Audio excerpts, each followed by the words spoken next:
या today with you the second sex, आप कह सकते हैं कि मास्टरपीस ऑफ सीमान दी बुआ, a French existentialist philosopher and feminist critic. कल हम लोगों ने द सेकंड सेक्स पे कुछ बातें किया था, लेकिन मेरे पास रिक्वेस्ट आया था कि मैं थोड़ा सा डिटेल में बात करूं। है वही सारी बातें, थोड़ा सा कुछ और भी चीजें इस पर होंगी। तो यू सी हियर कि जो किताब द सेकंड सेक्स है, ऑलरेडी वी नो फ्रेंच में इसका क्या नाम है, ली ड्यू, जो भी है ली ड्यू जीमी सेक्सी। इसका पब्लिकेशन डेट क्या है, 1949। किसके द्वारा लिखा गया, फ्रेंच एग्जिस्टेंशियलिस्ट फिलोसोफर सीमान दी बुआ ने लिखा हुआ है। In which the author discusses the treatment of woman, जिसमें ऑथर इस बात पर बात करती है कि द ट्रीटमेंट ऑफ वुमन पर बात करती है कि वुमन को आज के समय कैसा ट्रीट किया जा रहा है, कैसा वुमन के साथ व्यवहार किया जा रहा है, इसको लेकर के वो बात करती है, खास करके in the present society as well as throughout all of history. जो प्रेजेंट सोसाइटी है उसके परिप्रेक्ष्य में भी वो बात करती है, और पास्ट में कैसा वुमन के साथ बिहेव किया गया था उसको भी लेकर के बात करती है। तो you see here, what you see here कि in which the author discusses, जिसमें ऑथर क्या करती है, ऑथर डिस्कस करती है the treatment of woman, woman का treatment in the present society में as well as throughout all of history, और साथ ही साथ पूरे इतिहास में कैसे जो है चीजें रही। तो I would like to tell you here, whenever I talk about the second sex, या when I talk about specially जो ये बुक है कि 1949 में आई है, सीमान दी बुआ ने लिखा है। इसमें वो बात करती है कि how the women had been treated and how they are going to be treated and how they treated in present scenario। अगर देखा जाए तो इस तरह की चीजें जो है उन्होंने बात किया हुआ है कि औरतों को समाज में किस नजरिए से देखा जाता है, लोगों का नजरिया क्या है, लोग कैसे बात करते हैं उनको लेकर के। बुआ research and wrote the book in about 14 months. करें कि जो बुआ है उन्होंने पूरा रिसर्च किया और किताब को लिखा इन अबाउट 14 मंथ्स। कितने मंथ्स में लिखा, 14 मंथ्स में लिखा है, बिटवीन 1946 एंड 1949। 14 महीने उनको इस किताब को लिखने में लगा था, और वो टाइम जो था 1900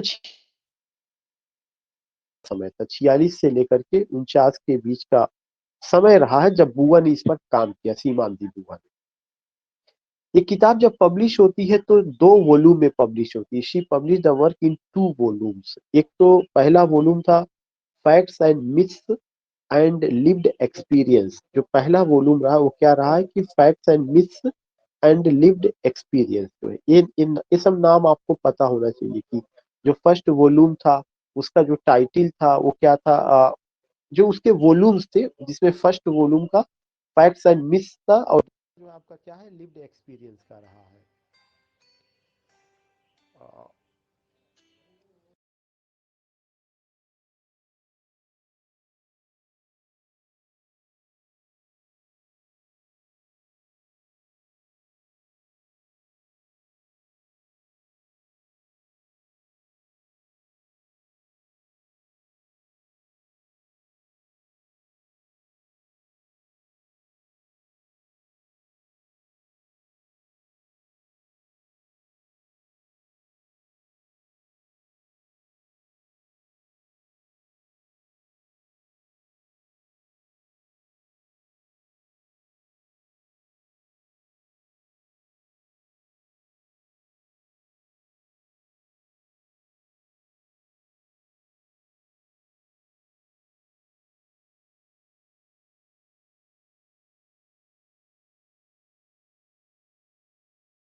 Voice is not coming, sir.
है। हेलो, आवाज मेरी जा रही है? जी सर। यस आ रही है। अच्छा, ठीक है, ठीक है। देखिए, हम लोग जो बात कर रहे थे वो इस पर बात कर रहे थे कि ये 2 वॉल्यूम में आया, जिसमें पहला वॉल्यूम क्या था, मिथ्स, फैक्ट्स एंड मिथ्स था। दूसरा वॉल्यूम था लाइव्ड एक्सपीरियंस। अ, उसके अलावा उसकी जो कुछ चैप्टर्स थे वो एक जर्नल में पब्लिश हुए थे, जिस जर्नल का क्या नाम था, लेस टेम्स मॉडर्न्स, ये जर्नल में था। ऑथर क्या है, Simone de Beauvoir. Original title Le Deuxième Sexe, country France, language French, ये सारा चीज रहा है। तो I just want to tell you कि जब आप जाएंगे तो ये सबको अब तो इतना डिस्कस करने के बाद पता हो ही गया कि सीमान दी बुआ राइटर है, फ्रांस की है, फ्रेंच एग्जिस्टेंशलिस्ट फिलोसफर रही हैं, जीन पाल सात्रे के साथ उनका रिलेशनशिप था, और भी लोगों के साथ था, उनका नॉवेल भी आया है। कल हम लोगों ने बहुत डिटेल में बात किया। यहाँ पे द सेकंड सेक्स से क्या क्या क्वेश्चन, सबसे पहला चीज की फ्रेंच में उसका नाम, दूसरा चीज आथर का नाम, तीसरा चीज पब्लिशिंग डेट, चौथा चीज इसमें किस चीज को लेकर के बात किया गया है, ट्रीटमेंट ऑफ वुमन को लेकर के बात किया गया प्रेजेंट सोसाइटी में, और साथ ही साथ हिस्ट्री के पर्सपेक्टिव में भी पहले उनको कैसे देखा जाता था। ये चीज उन्होंने 14 महीने में एक किताब लिखी, 46 से 49 के बीच में उनका ये वर्क आया है, 2 वॉल्यूम में आया। पहले वॉल्यूम का नाम है फैक्ट्स एंड मिथ्स, दूसरे वॉल्यूम का नाम है लाइव्ड एक्सपीरियंस करके जो है। और उनका जो कुछ चैप्टर इसका है वो एक जर्नल में लिस्ट टेम्स मॉडर्निस्ट, याद होगा ये जर्नल भी जीन पाल सात्रे और ये दोनों लोग मिल करके निकालते थे। ये भी चीजें कल हम लोगों ने डिस्कस किया है। तो ये सारे पॉइंट्स आपकी नोटबुक में होना चाहिए। अगर आपको लगता है कि मुझे नहीं लगता कि इतना बताने के बाद भी आप इसे पॉइंट नहीं बना पाएंगे, तो पॉइंट में ऑलरेडी मैं बता रहा हूँ, आप इसे नोट कर सकते हैं। क्योंकि मैं जो है एक आप कह सकते हैं कि स्लाइड्स के रूप में ही मैं आपके सामने आता हूँ, ऐसा नहीं तो। उसके बाद जो है एक चीज आता है कि इसका सब्जेक्ट क्या है, फेमिनिज्म है, पब्लिश कब हुआ, 1949 में हुआ। ये सारी चीजें, पेजेस वगैरह ठीक है अपनी जगह, पेजेस कोई मायने नहीं रखता है। One of Beauvoir's best known and controversial books, जिसको बैन भी किया गया था बाय द वेटिकन सिटी के द्वारा जो बैन किया गया था। वेटिकन सिटी हम लोग सारे लोग जानते हैं कि सबसे बड़ा, अ, अगर कहा जाए कि धार्मिक ग्रंथ है, सॉरी धार्मिक प्लेस है, जो क्रिश्चियंस के हिसाब से जो है रोम में, और कैथोलिक का बड़ा सेंटर रहा है। तो उस समय के जो लोग रहे उनके धार्मिक गुरु, उन्होंने इसको बैन भी किया था। The second sex is regarded as a ground breaking work of feminist philosophy.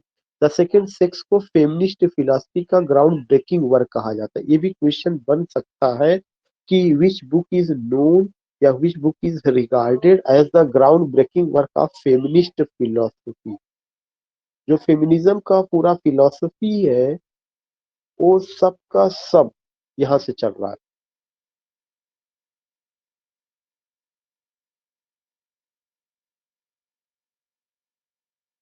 Third wave में तो खास करके इसका असर देखने को मिलता है, सेकेंड वेव फेमिनिज्म।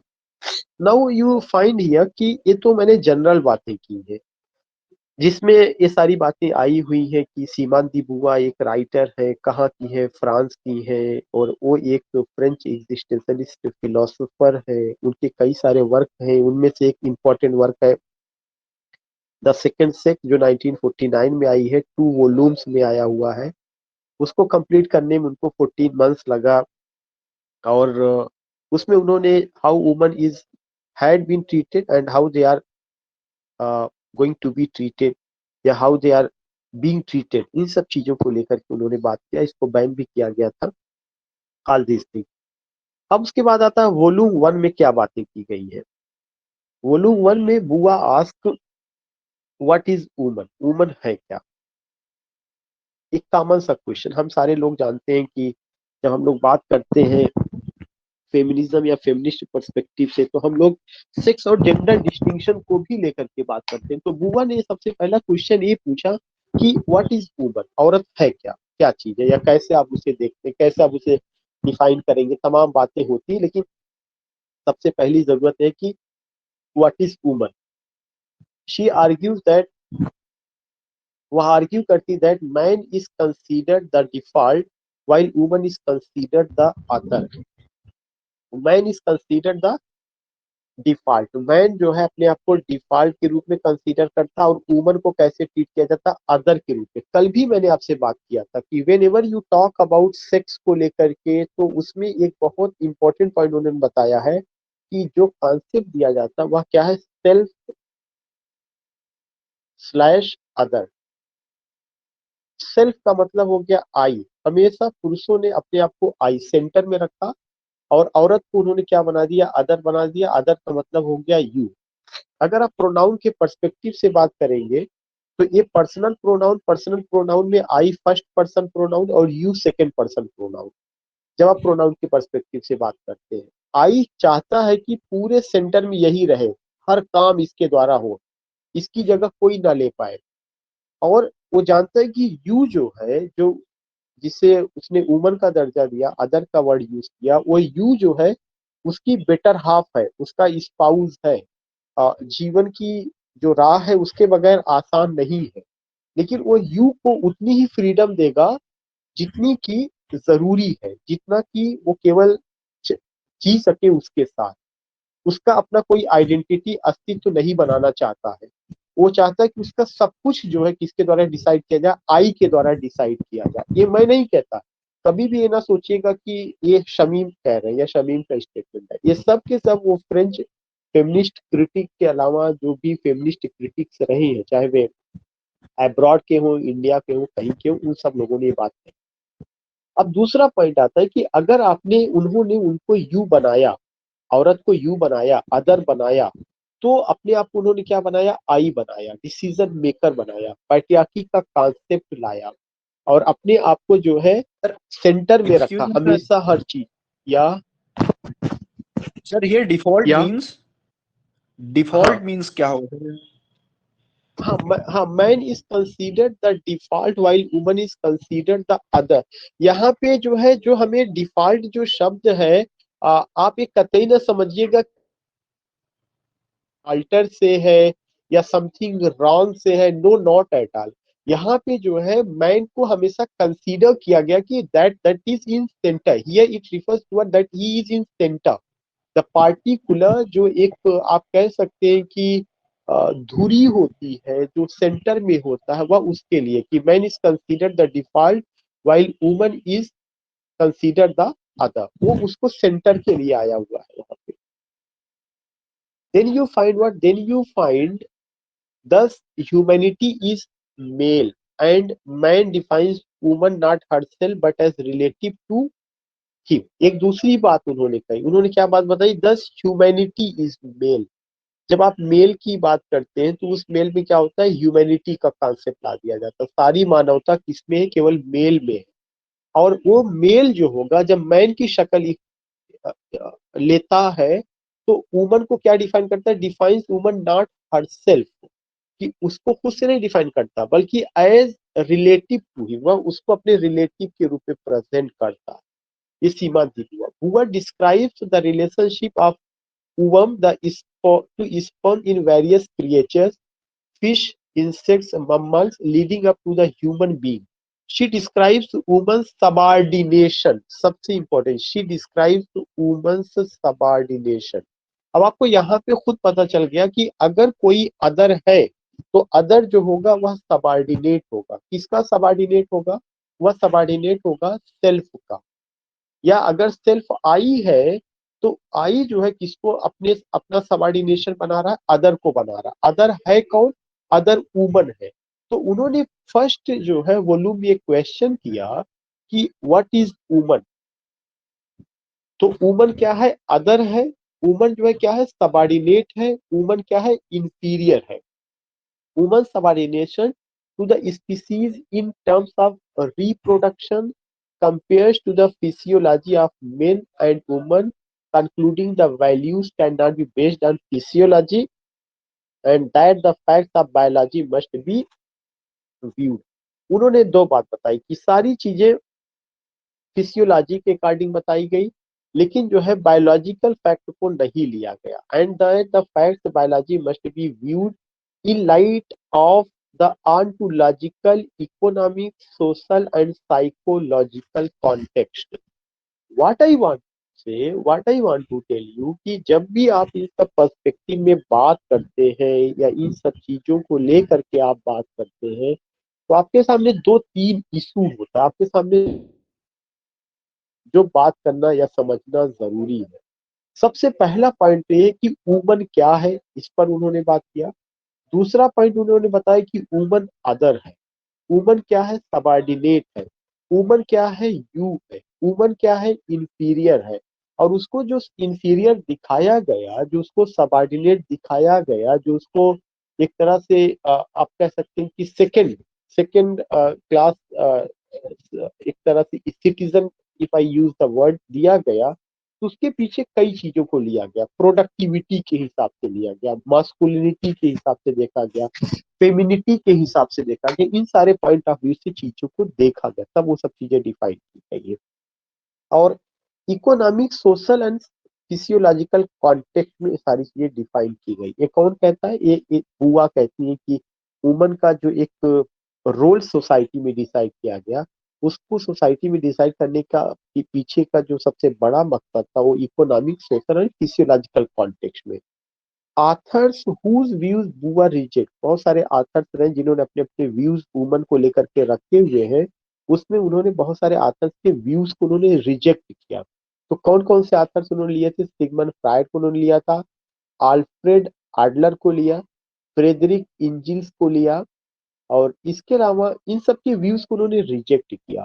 बुआ argues that while Engels in his the origin of the family, जो फ्रेडरिक इंजल है उनकी जो किताब है उसका जिक्र भी उन्होंने किया है। तो ये भी चीजें आपको ध्यान में रखना है कि इन his the origin of the family, private property and the state. एक किताब है किसका, फ्रेडरिक एंजल का, जो 1884 में आई है। उसमें उन्होंने बताया, क्या बताया, maintain that the great historical defeat of the female sex is the result of the invention of bronze and the emergence of private property। उन्होंने बताया कि औरतों की पराजय का सबसे बड़ा जो कारण है वह क्या हुआ, ब्रॉन्ज का आना और प्राइवेट प्रॉपर्टी का होना। जब से ये दो नियम सोसाइटी में लागू हुए तब से वुमन का पता, ये हिस्टोरिकल पर्सपेक्टिव से वो बात कर रहे हैं। इसलिए मैंने बताया कि द ग्रेट हिस्टोरिकल डिफीट, जो एक ऐतिहासिक पराजय है ऑफ द फीमेल सेक्स, औरतों का, वो किसके परिणाम स्वरूप हुआ, is the result of the invention of bronze and the emergence of private property, और प्राइवेट प्रॉपर्टी के इमरजेंस की वजह से ऐसा हुआ। हिज क्लेम्स आर अनसपोर्टेड ये चीज उन्होंने अपने क्लेम में बातें की, लेकिन उन्होंने कोई सपोर्ट नहीं दिया, ऐसा कोई बहुत ज्यादा लॉजिक एविडेंस या उन्होंने प्रूव नहीं किया। कहने के लिए तो उन्होंने कह दिया कि ब्रॉन्ज के आने से प्राइवेट प्रॉपर्टी की वजह से एक हिस्टोरिकल डिफीट वुमन का हुआ, लेकिन इसके लाइट में ही sorry she could not give you can say any evidence या एनी फैक्ट और एनी लॉजिकल पॉइंट, उन्होंने ऐसा कुछ नहीं दिया।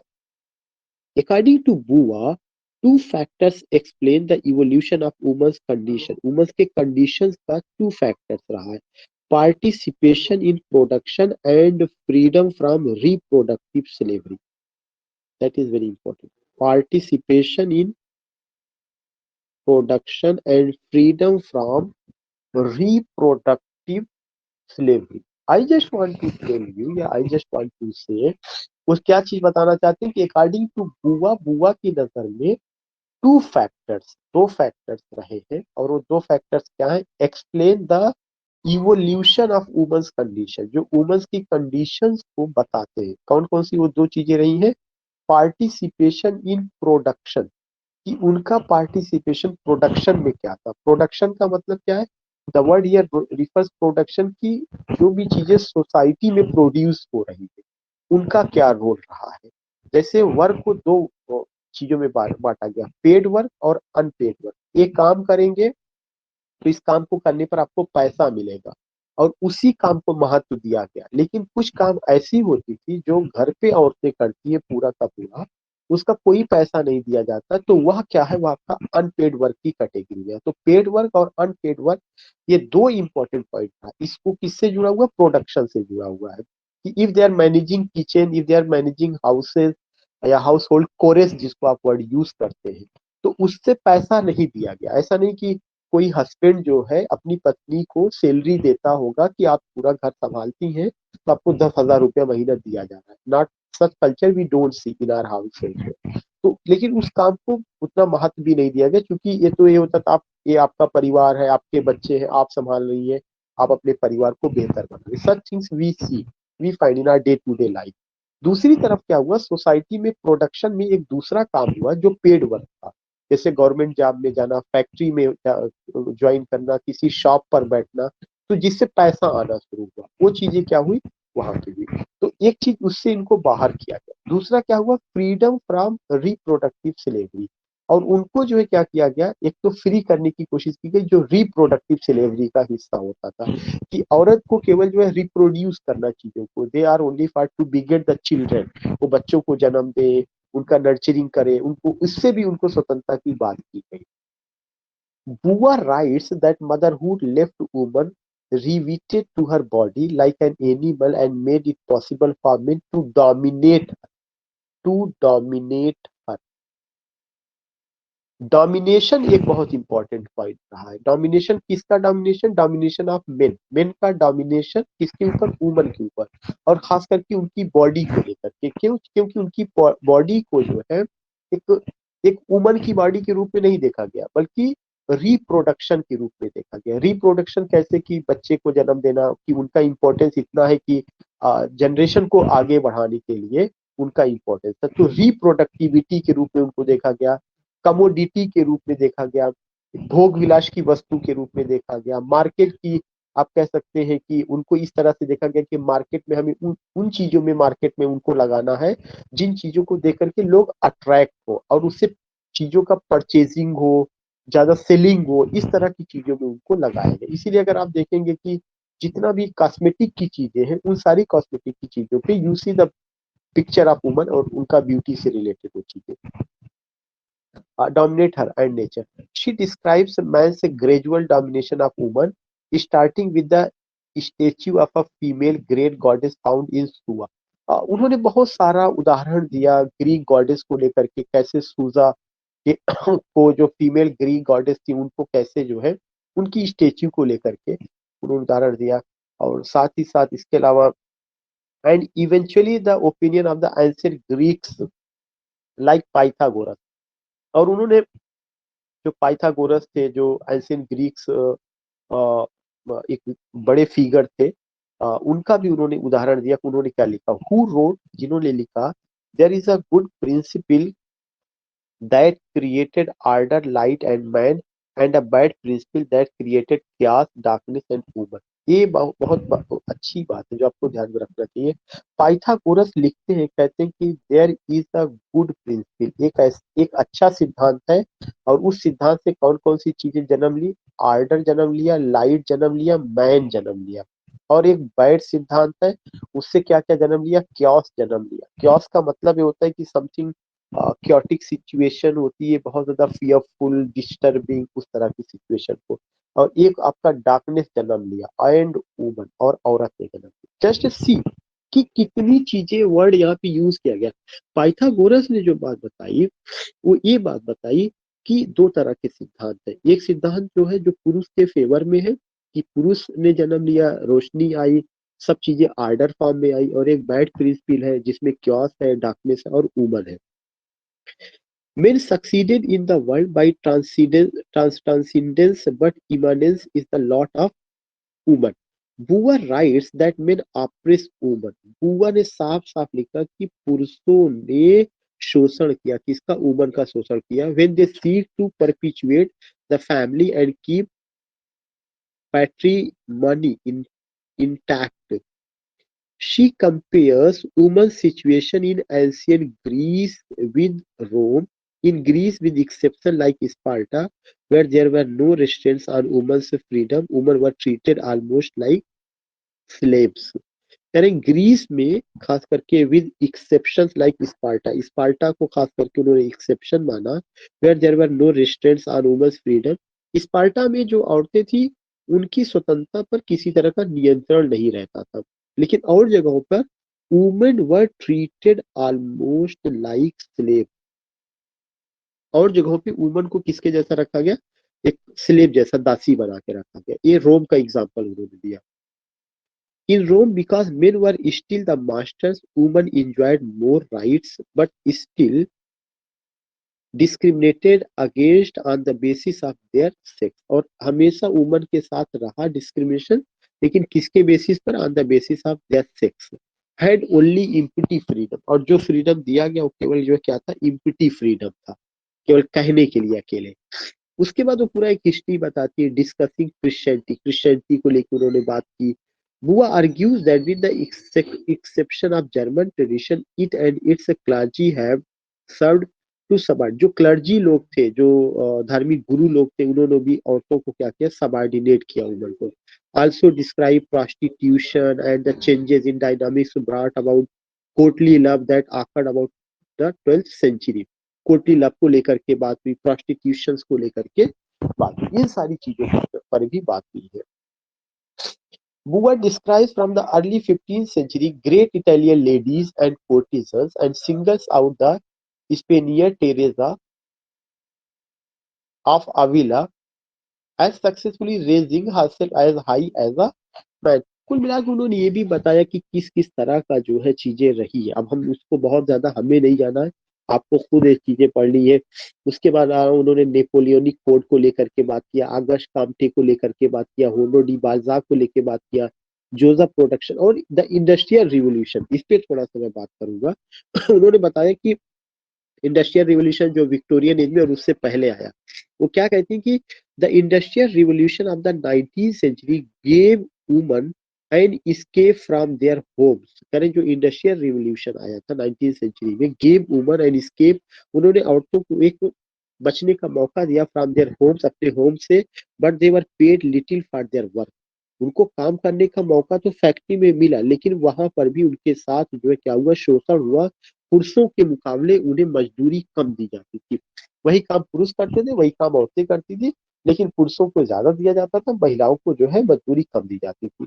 बुआ traces the growth of trade union, trade unions को लेकर के उन्होंने बात किया जो वुमन ने तैयार किया।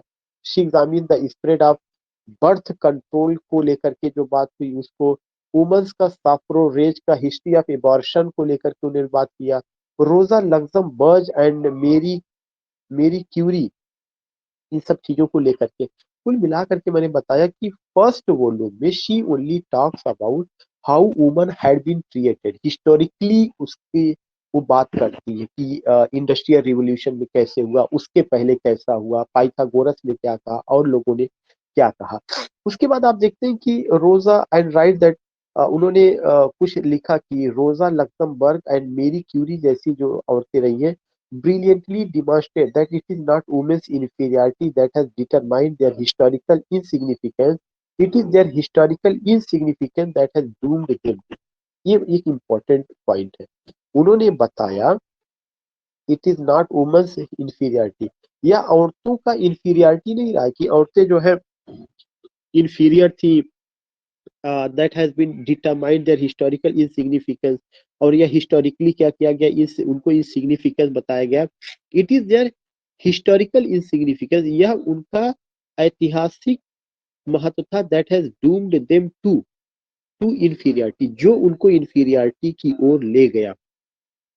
बुआ provides a presentation about the everlasting disappointment of women. Beauvoir ने ये भी बताया कि कैसे जो औरतों को ट्रीट किया गया, कैसे वो लगातार जो है डिसअपॉइंटमेंट का हिस्सा बनती गई। उसमें तमाम शब्द उन्होंने जोड़ा, मेंस्ट्रुएशन जोड़ा, वर्जिनिटी जोड़ा, फीमेल सेक्सुअलिटी को इंक्लूडिंग पॉपुलेशन को, मैरिज का कॉन्सेप्ट, मदरहुड का कॉन्सेप्ट, प्रोस्टिट्यूशन का कॉन्सेप्ट, ऑल दीज थिंग्स जो उन्होंने चीजों को रखा जो है। तो I just want to tell you कि ये जितना भी बातें उन्होंने बताई हिस्ट्री के पर्सपेक्टिव में उन्होंने बताई हुई है, तमाम उन्होंने उदाहरण दिया, तमाम ढंग से उन्होंने बातें की, लिटरेचर के पर्सपेक्टिव से उन्होंने बात किया, फिर लास्ट में वो किस पर, सेक्स और होमोसेक्सुअलिटी को लेकर के उन्होंने बात किया हुआ है, और सेक्स और जेंडर के डिस्टिंक्शन को भी लेकर के उन्होंने बात किया हुआ है। मे आई नो कि आपको क्लियर हो रहा है, ऐसा तो नहीं कि मैं बहुत डिटेल में जाने की कोशिश कर रहा हूँ। Can you give your response?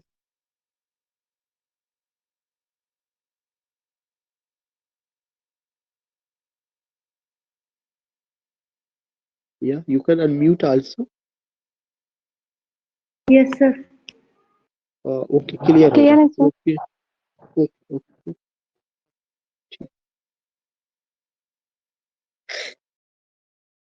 So you see here, what you see here कि एक उन्होंने जो मेन पॉइंट है वो मैं बता दे रहा हूँ, बाकी तो already you all are brilliant scholar, जहाँ पे चीजों को आप समझते हैं अच्छे ढंग से। तो आई जस्ट टोल्ड यू कि ये चीजें रही है कि सेक्स है, सेक्सुअलिटी है, जेंडर है, सेक्स जेंडर डिस्टिंक्शन है, तमाम क्रिटिक्स को, तमाम लिटरेरी फिगर्स को लेकर के उन्होंने बात किया। इसके बाद उन्होंने examining the work of Henry de Montherlant, D H. Lawrence, Paul Claudel, Andre Breton and इन सब को लेकर के Beauvoir writes that these examples show that the great collective myths are reflected in each singular write. खैर ये यहाँ पे बहुत ज्यादा हमें इस पे नहीं बात करना है, लेकिन कुछ चीजें हैं जैसे कॉन्सेप्ट ऑफ अदर का है, कॉन्सेप्ट ऑफ सेल्फ है, इंफीरियरिटी कॉम्प्लेक्स है, सबॉर्डिनेशन है, सप्रेशन है, ट्रीटिंग ऑफ द वुमन है, हिस्टोरिकली कैसे उनको जो है इंफीरियर बनाया गया, पेड वर्क, अनपेड वर्क, कैसे क्लर्जी मैन ने जो है, जो धार्मिक ठेकेदार थे उन्होंने बनाया, प्रोस्टिट्यूशन को लेकर के बात किया, वर्क कल्चर को लेकर बात किया गया, परफॉर्मेंस को। इसके अलावा फिर आप देखते हैं कि child woman, soul sister, woman sex and female animal is always man. उन्होंने बताया कि जितना सारी चीजें हैं वो सब फीमेल की मतलब जितना भी चीजें रही है, ज्यादातर जो है चीजें देखने की कोशिश की गई कि भाषा भी मैन ने अपने फेवर में रखा। अब जैसे जो भी बात कही है, जैसे चाइल्ड वुमन की वर्ड आता है, सोल सिस्टर वर्ड बात आता है, वुमन सेक्स आता है, female animal is always man. कहने के लिए तो उन सब में ये सब का सब उसमें मैनिटी है, मैनिटी है, ये मैनिली आप उसको देख सकते हैं। बट आई वांट टू से कि ये जितनी भी चीजें गढ़ी गई ना, ईश्वर ने नहीं गढ़ा, आदमी ने गढ़ा, वक्त के साथ गढ़ा। अरिस्टोटल के जमाने से उनके पहले जो, और जो तमाम धार्मिक किताबें आई उसमें जो प्रीचिंग्स है, जो संदेश दिए गए, उन सब में उसके हिसाब से गढ़ा गया। फिर एक पूरा ढांचा तैयार होता है, और उस ढांचे में कहा जाता है कि आप औरत है तो आपको इस तरह से आपको अपना जीवन गुजारना है। अगर इन नियमों के विरुद्ध आप जाएंगी तो you are not an ideal woman. जैसे इंडिया में हम सब लोगों को जब भी ये बात होती है तो हमेशा सावित्री, सीता, मतलब इस तरह का एक वुमन का इमेज बनाने की कोशिश की जाती है। और मतलब ये है कि उस इमेज में ये होता है कि आपको एकदम आइडियल बने रहना है, पति को परमेश्वर ही मानते रहना है, और तमाम ऐसी चीजें गढ़ी जाती है। वैसे ही फॉरेन में भी ये तमाम चीजें गढ़ी गई। बुआ writes that The absence or insignificance of the female element in a body of work is symptomatic. It loses importance in a period like ours in which each individual's particular problems are of secondary input. ये उन्होंने अच्छी बात की, उन्होंने कहा कि अगर कोई औरत है और उस औरत में अगर फीमेल एलिमेंट नहीं, फीमेल एलिमेंट कौन कौन सा, जैसे शर्म और हया औरत का गहना है, शर्म करना, लज्जा दिखाना, बहुत कम बातें करना, बहुत ज़्यादा बच्चों की तरह उछल-कूद ना करना, ठहाके मार के ना हँसना, ये सब उनको शुरू से सिखाया जाता है और ये एक्सपेक्ट की जाती है कि being a woman, being a girl आपको ऐसे करना है। अगर जैसे किसी गर्ल की शादी होने वाली हो, उसको कुछ लोग देखने आने वाले हों, तो उसको उसको जो है लोग जो भी वहाँ पे घर वाले आए इतना ज़्यादा देखते हैं कि वो मैं नहीं कहता गेज़ करते, बट इतना देखेंगे कि 10 लोगों की निगाहें जब एक पर जाती है, उसका ऐसा लगता है कि पोस्टमार्टम ऊपर से लेके नीचे तक कर डाल रहा है। तो ये जो चीज़ें होती हैं कि वो उसमें क्या देखना चाहते हैं, फीमेल एलिमेंट देखना चाहते हैं। अब तो ठीक है पैटर्न बदला, रिज़्यूमे मँगाया जाता है, फ़ोटोज़ आ गई, व्हाट्सएप का ज़माना आ गया, स्मार्टफ़ोन आ गया, many things you come to know, लेकिन एक ट्रेडिशनल जो मैरिज होती है उसमें रिज़्यूमे, क्वालिफ़िकेशन वो तो चीज़ें है ही हैं, फिर देन उसका फ़ोटो, फिर जाके खुद वहाँ पे देखना, फिर उसका पोस्टमार्टम, नाक ऐसी, दांत ऐसा, पैर ऐसा, ऐसे चली, ये लाई, ये बोली, ये खाई। यू जस्ट एक्सपेक्ट की फीमेल एलिमेंट, और जितना पुरुष इसका पोस्टमार्टम नहीं करता, लड़के के पक्ष के बहन हुई, लड़के के पक्ष का उसकी माँ हुई, खाला हुई, मौसी हुई, बुआ हुई, they operate what I want to say, मेरे ख्याल से आप ये समझ रहे हैं। Beauvoir writes that mystery is prominent among men's myth about women. उन्होंने बुआ ने बताया कि मिस्ट्री हमेशा बनाई गई किसके बारे में, वुमन के बारे में, उनके बारे में गढ़ा गया, औरतें ऐसी है, औरतें वैसी है, एक फैक्ट नहीं था, बल्कि क्या बनाया गया, मिस्ट्रिकल अप्रोच लिया गया और एक तमाम जो है रहस्यात्मक कहानियां गढ़ी गई उनको लेकर के। She also write that mystery is not confined by sex to woman but instead by situation। ये जो आया मिस्ट्री, ये सेक्स ओरिएंटेड नहीं था, बल्कि सिचुएशन, मैंने ऐसा सिचुएशन क्रिएट किया कि वो सब बनती गई, and then that it pertains to any slave, और किसी को गुलाम बनाने का ये सबसे अच्छा तरीका होता है कि उसके उसके उसके बारे में तमाम झूठी कहानियां गढ़ दी जाए और वो मेन स्ट्रीम का हिस्सा ना बन पाए, वो सेकेंडरी बन जाएगा। She thinks it disappear during the 18th। उन्होंने कहा कि ये सारी झूठी कहानियां 18वीं शताब्दी में तो कुछ गायब हुई। However briefly consider women to be peers, और कुछ हद तक लोगों ने थोड़ा थोड़ा वुमन को पियर समझने लगे, अपने इक्वल समझने लगे। She quotes Arthur Rimbaud who write that hopefully one day woman can become fully human being. Arthur Rimbaud एक क्रिटिक है, उन्होंने लिखा हुआ है कि उम्मीद की जाती है कि एक दिन औरत भी जो है क्या होगी, मर्दों जैसी आप कह सकते हैं नागरिक, या मर्दों जैसा जीवन जीना शुरू कर देगी, या मर्दों जैसा वो भी इंसान बनेगी। उन्होंने बहुत अच्छा आर्थर रिम्बार्ड का कोटेशन है, हु राइट दैट होपफुली, मैं उम्मीद करती हूँ, वन डे एक दिन woman can become fully human being, औरत भी पूर्ण रूप से इंसान बनेगी। When man gives her freedom, जब आदमी उसको क्या करेगा, फ्रीडम देगा। ये बात उन्होंने किसमें कही है, वॉल्यूम फर्स्ट में इतनी बातें कही थी, जिसको लेकर के उन्होंने रखा था।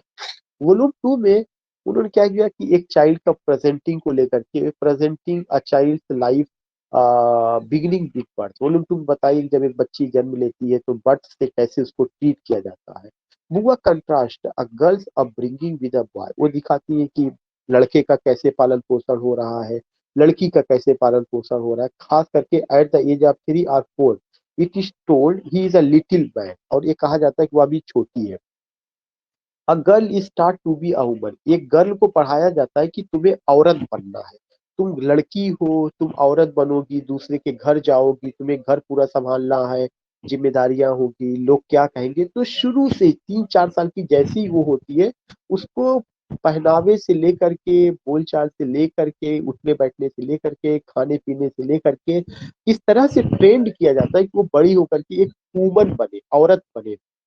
मैं ये नहीं कहता कि ये ट्रेनिंग गलत है या उस तरह से, लेकिन इस ट्रेनिंग में जो है बहुत सारा शोषण होता है। अगर एक एक औरत को ये ट्रेनिंग दी जाती है कि तुम्हें औरत बनना है, तो मर्द को भी वही वैसी ट्रेनिंग दी जानी चाहिए कि तुम्हें आदमी बनना, इंसान बनना। तो इंसान में क्या है, हाथ बटाने की कला होनी चाहिए। ऐसा नहीं कि आप सुबह 8 बजे से जाएं, रात में 10 बजे तक बाहर रहे, मार्केट की जीनत आप बने, और मार्केट आपके बल पे चमके और औरत सारा दिन घर में रह करके घर को चमकाए। नहीं, घर घर आपको भी चमकाना, आपको भी उसका, आप बेटर हाफ है ना, आप उसके स्पाउस है, आप उसके बेटर हाफ है। अगर वो अर्धांगिनी है तो आप भी तो कुछ उसके हुए जो है। तो इस तरह से आपको भी हाथ बटाने की जरूरत है। ये भी ट्रेनिंग और मर्दों को मिलनी चाहिए, चीजें होनी चाहिए।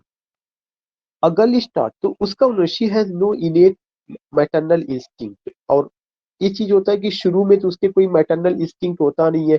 अ girl comes to believe in and to worship a male god. एक जो गर्ल होती है वह आती है और उसको विश्वास किया जाता है कि वह मेल गॉड की पूजा करती है। And to create imaginary adult lovers, और वह इमेजिन करती है कि उसके अपने जीवन का राजकुमार आएगा। इस तरह से ख्वाब जो होते हैं क्या होते हैं, दिखाए जाते हैं एक गर्ल को कि ऐसा ऐसा होगा, वो राजकुमार बहादुर होगा, इस तरह से होगा। और ये कहाँ से एक हस्बैंड को मेल गॉड बना दिया जाता है। जैसे ये कॉन्सेप्ट अपने यही नहीं था, पर जैसे कि पुरुष या पति परमेश्वर का कॉन्सेप्ट ऐसा नहीं, अपने ग्रीक उरीक में भी हर जगह मेल गॉड का एक कॉन्सेप्ट रहा है।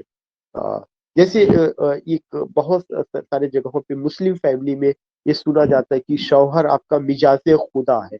मिजाज खुदा का मतलब कि आप उसके मिजाज के अनुसार चलिए, उसके मिजाज को पहचानिए, वो क्या चाहता है। तो ये चीजें जब ये कही जाती है आप उसके मिजाज को, तो पत्नी भी तो कुछ हुई ना, तो आप शौहर को भी कुछ, तो पत्नी के भी मिजाज को समझना चाहिए। That is the point. आप हर जगह इसको को रिलेट कर सकते हैं कि सीमा दीदी ने जो कहा। A girl comes to believe in and to worship a male god and to create imaginary adult lovers. The discovery of sex is a phenomenon as painful as wearing and she views it with disgust. The discovery, उसने बताया कि जो sex का जो एक phenomena है ये काफी पेनफुल रहा है और बहुत डिस्गस्टिंग रहा है। उसको बायोलॉजिकली ना देख करके कल्चरल और सोशल पर्सपेक्टिव से देखा गया।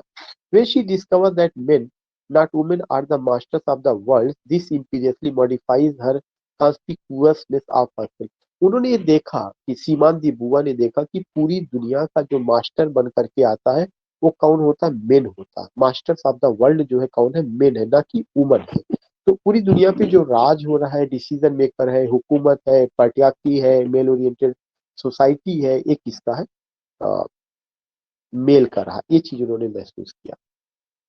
All these things you can just see, मैं और आगे नहीं, मैं इसमें बताना चाहता हूँ कि उन्होंने इन सब चीजों को कैसे बताया, और गर्ल्स का इमेजिन का कैसे क्या है। She relates several ways that girls in their late teens accept their femininity. उसको जो है मजबूर किया जाता है वो अपनी फेमिनिटी को स्वीकार करे। तमाम सारी चीजों को लेकर के उन्होंने इस पे बात किया हुआ। तो when were you have time you can just go, इसको लेकर के आप कर सकते हैं। आगे उन्होंने कहा कि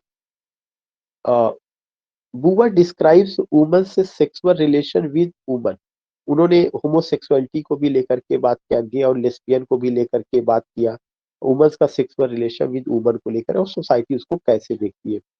बुआ writes that to ask two spouses bound by practical social and moral ties to satisfy each other sexually for their whole lives is pure absurdity. ये चीज उन्होंने बताया हुआ है।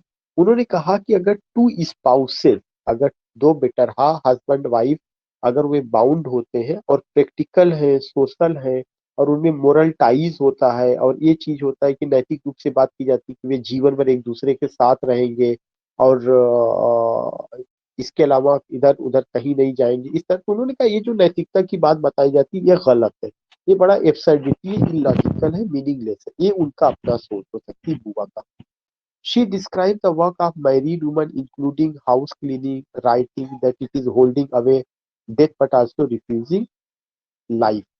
उन्होंने एक चीज ये भी बताया कि जो मैरिड वुमन है उनसे क्या उम्मीद की जाती है, केवल हाउस क्लीनिंग का काम करना, और कहती है ये चीजें जो होती है holding away death but also refusing life. ये चीजें जो है डेथ को तो क्या करती, होल्ड करती, लेकिन उनके जीवन को भी खत्म करती। She thinks what makes the lot of the wife servant. ये उन्होंने उसको लेकर के बात किया है कि हाँ क्या क्या चीजें रही है उस लाइफ में, और भी चीजें जो है, और ऐसा नहीं है, बाकी आपको कुछ चीजें पढ़नी पड़ेंगी अपने आप से कि उन्होंने और क्या बताया हुआ है। I just want to tell you यहाँ पे एक चीज की, रिसेप्शन एंड इन्फ्लुएंस को लेकर के बाकी आपको वो सारा चीज पढ़ना पड़ेगा उन्होंने उसमें और क्या क्या चीजें। The first French publication of the second sex, जो सेकेंड सेक्स का पहला पब्लिकेशन था वो 22,000 कॉपी एक हफ्ते में बिक गई। It has since been translated into 40 languages, अभी तक ट्रांसलेट हो चुका है।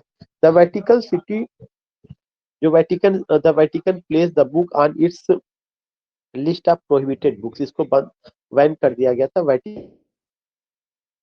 The sex researcher Alfred Kinsey was critical of the second sex.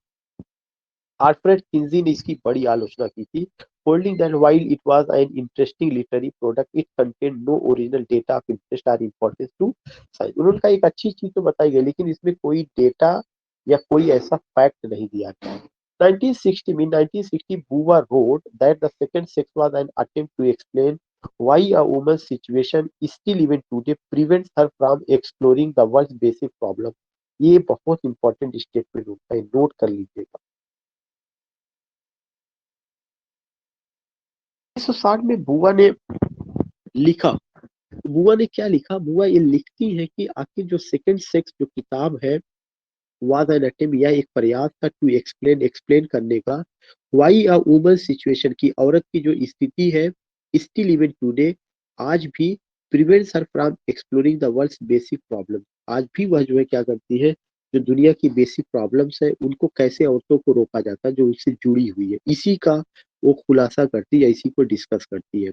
The attack on psychoanalysis in the second sex help to inspire subsequent feminist argument against psychoanalysis, including those of Betty Friedman, the feminine mystique, ये सब उनका Kate Millett's का sexual, उसका the feminine mystique, Kate Millett's का sexual politics, ये सब किताब है जिसका जिक्र इसमें किया गया है। The feminine mystique, Kate Millett's का सेक्सुअल पॉलिटिक्स, जर्मेनी ग्रियर्स का the female eunuch. Millett commented in 1989 that she did not realize the extent to which she was indebted to Buwa when she wrote sexual politics. Millet ने इस चीज को स्वीकार किया कि वो बता नहीं सकती कि जब उन्होंने किताब सेक्सुअल पॉलिटिक्स लिखा तो कितना ज्यादा वो सीमान दी बुआ से प्रभावित रही है। उसके बाद जो जूडिथ बटलर है, the philosopher Judith Butler rights, उन्होंने वो लिखती है दैट बुआस फार्मूलेशन, जो सीमन दी बुआ का जो फार्मूलेशन है जो सेकंड सेक्स में उन्होंने कहा, क्या कहा, वन इज नॉट बॉर्न, ये कई बार पूछा जा चुका है, one is not born but rather becomes woman, कि एक औरत पैदा नहीं होती बल्कि औरत बनाई जाती है सोसाइटी में। ये जो है क्या करता है, यह स्टेटमेंट सेक्स और जेंडर जो डिस्टिंक्शन है उसके अंतर को बताता है। ये सब उसके असर को बता गया कौन कौन से लोग रहे। बॉर्डी एंड मेलोरी ने भी ऐसे ही one is not born but rather becomes woman, all these things, ये सब चीजें रही हैं जिसमें जेंडर और सेक्स के डिफरेंस को बताया गया। बायोग्राफर डेडर बेयर, जो बायोग्राफर है इनके ऊपर, डा, डा, Deirdre Bair, Deirdre Bair, the biographer Deirdre Bair writing, उन्होंने लिखा है, उनका एक ऐसे है introduction to the vintage edition में in 1989 relates that one of the most sustained criticism has been the Buwa is guilty of unconscious misogyny, unconscious misogyny, ये चीजें रही है। स्मिथ एक रहे, स्मिथ ने लिखा है बुआ के बारे में, she has written an enormous book about women and it is soon clear that she does not like them. उन्होंने एक बहुत अच्छी किताब वुमन के बारे में लिखी है और यह स्पष्ट है कि वह उसको पसंद नहीं करती है, not does she like being a woman, और वह एक औरत के रूप में भी लाइफ जीना पसंद नहीं करती है। ये बात उन्होंने लिखा हुआ है। स्कॉलर डेविड एम हाल्परीन ने, वो भी उन्होंने लिखा कि बुआ gives an idealised account of sexual relation between woman in the second sex को लेकर के उन्होंने बात किया है। फ्री वुमन फ्री मेन एक किताब आई है जो उसी पर आधारित रही है, जो किसका रही, पागिला राइट्स का। सेक्सुअल पर्सोना ये किताब है, इसको जो है सेंसरशिप किसमें किया गया, स्पेनिश लैंग्वेज में जब ये ट्रांसलेट हुई तो इसको जो है बैन कर दिया गया था, वहां पे लेकर के इसको बात हो रही है। द सेकंड सेक्स जो है पब्लिश हुई है लेकिन उसमें पता नहीं स्पेनिश लैंग्वेज पे बैन कर दिया गया था इसको, कैथोलिक चर्च। कल्चरल रिप्रेजेंटेशन में भी रहा है। बेटी फ्रीडांस का एक बुक है, बेटी फ्रीडांस का द फेमिनिन मिस्टीक, इसको लेकर के उस पर असर देखा जा सकता है। उस पर उन्होंने बात किया। कुछ कुछ इंपॉर्टेंट चीजें हम डिस्कस कर ले रहे हैं यहाँ पे। ट्रांसलेशन हुआ था। ट्रांसलेशन किसने किया था? Many commentators have pointed that the 1953 English translation of the second sect, 1953 में इसका ट्रांसलेशन हुआ। एच.एम. पार्शले ने किया था। Frequently reissued is poor. A reviewer a reviewer from the New York Times described the zoologist hired to do the translation as having a college undergraduate knowledge of French. जो पहला translation the second sex का आया था HM. Partially के द्वारा, वो बहुत acceptable नहीं था, तो उनको फ्रेंच की बहुत जानकारी नहीं थी, तो उनके ट्रांसलेशन को भी लेकर के बात कही गई। बाद में अल्फ्रेड के नॉफ ने उस ट्रांसलेशन में काफी कुछ कंट्रीब्यूट किया, ये हमने पहले भी आपसे बात किया। So these were the points which I have discussed with you, और इन्हीं सब चीजों को थोड़ा सा आपको डिटेल में समझना था। Nothing else. पढ़ना आपको पूरा है, लेकिन ये इतने इंपॉर्टेंट पॉइंट। ठीक, ओके, नेक्स्ट डे।